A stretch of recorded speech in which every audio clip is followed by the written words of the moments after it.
Hey YouTube, it's Mike here, and I'm bringing you guys NHL 20. I'm gonna be talking to you about squad battles. A lot of people want to wonder how to get a perfect game and what is the maximum score you can get on playing on Superstar. So, 5-0 is basically a perfect game. Now, why I don't have the perfect score, I'm gonna explain. You should not get penalties while you're playing. I ended up getting 2 penalties, so that basically cost me a perfect score. Now, a perfect score will be 2,300 points from what I'm seeing. I don't see anybody getting more than that. Now, what do you have to do? 20 shots, have more attack time than your opponent, win more face-offs than your opponent, make sure you get a shutout. Like I said, it's got to be a 5-0 game, and no penalties, and that will give you a max of 2,300 points. Now I'm also going to talk about a lot of people complaining about the games are too long. I don't have the time to play all these games. I can never rank in the elite and top 100 because I just don't have the time to replay the games if they're not perfect. I think the replay button is a big mistake by EA. I think they should have never allowed to have a replay. I'll give you an example. I decided to play this feature squad of Team Matthews at a superstar level, and I lost. And I only got 1,200 points doing it. But that's fair. I had one try, and I should only have one try. If I'm willing to risk playing against the highest level, I should be penalized for losing versus that level and not be able to replay it to get a perfect game, or at least a win, until I get the amount of points, battle points, that I want. That's not should be the case. The case should be based on skill level. If you're good, you're good. And if you're able to beat the game at Superstar every single time, well, then you should be ranked #1 or top 100 or elite, okay? Now, this week I only played 8 games, I think, or 9 games. I think 8 or 9 games. I ended up getting 13,500 points so far. For my way of seeing this is that I'm only going to play the game to reach the pro level.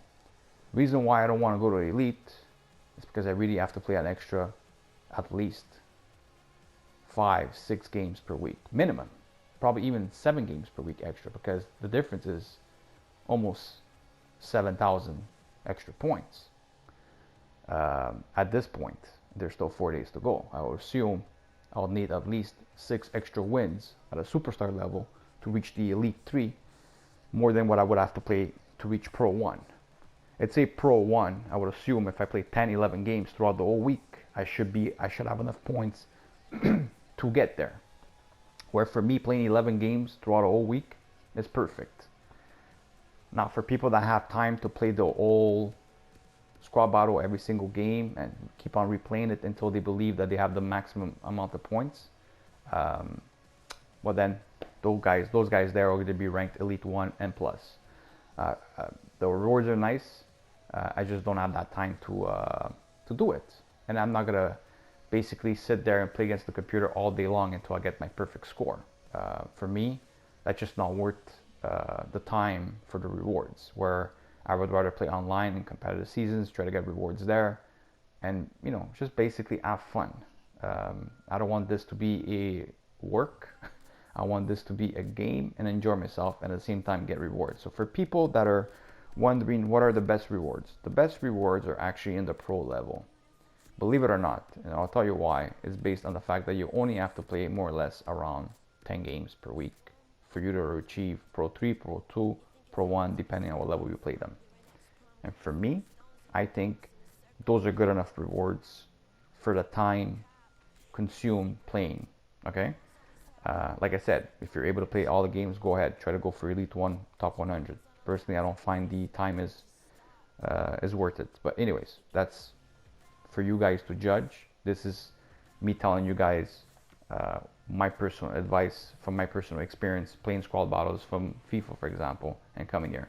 A lot of people wonder how much points can you get just by playing the game at superstar level, just by beating the NPC. Should be getting around 1,800 plus.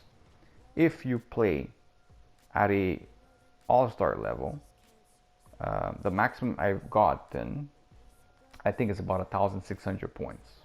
Okay, so there is a a big difference in points. For example, 1,006 for you to win 5-0 on All-Star, and for you to win like 2-1 on Superstar, you'll get at least 1,008 to even close to 1,009. So I would say if you're able to beat Superstar, go ahead and try to beat Superstar. If you're not, well, you know, beat All-Star or beat the level before that, whatever it is. Of course, the points will be less and less every time. Anyways, hopefully you guys enjoyed this video. For people that didn't know who I was, I'm basically a guy that used to play NHL, and then I ended up going to FIFA, and this year I just felt like playing NHL. Try to get back into the game and see if I could still compete. At the moment, I don't feel confident enough to compete, but I'm learning the game again. I'm learning the mechanics. I feel like with time, I'll be able to get back to like my old ways of playing this game. Anyways, hopefully you guys enjoyed, and have a good day. Bye-bye.